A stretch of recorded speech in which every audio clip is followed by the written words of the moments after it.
Senator, let's get back to the element of now that you raised a couple of seconds ago. In terms of an all-Arab force to combat ISIS, before we get to that point, assembling an all-Arab force, that will require some time. But in the interim, Senator, are you in favor of American soldiers, American Marines, being involved in an on-ground combat action alongside the Kurds or whoever on the ground in northern Syria or anywhere else in Iraq?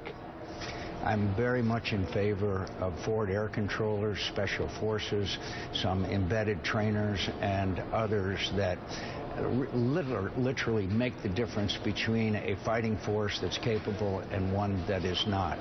That does not mean, as the president always sets up the straw man, massive American troops.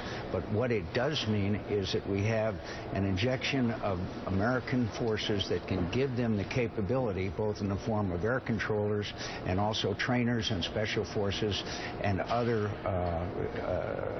capabilities that these military, particularly the Iraqi one, does not have, and including working with the Peshmerga. What would be your thoughts, Senator, on if this came to fruition, special operations, forward air controllers on the ground fighting alongside the Kurds, if they also found themselves alongside Iranian special forces?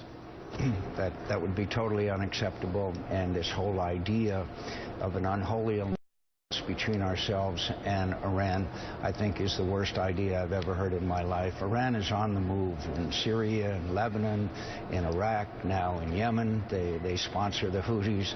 Their interests and ours are directly opposite, and I would find that not only unacceptable, I would find it to be immoral.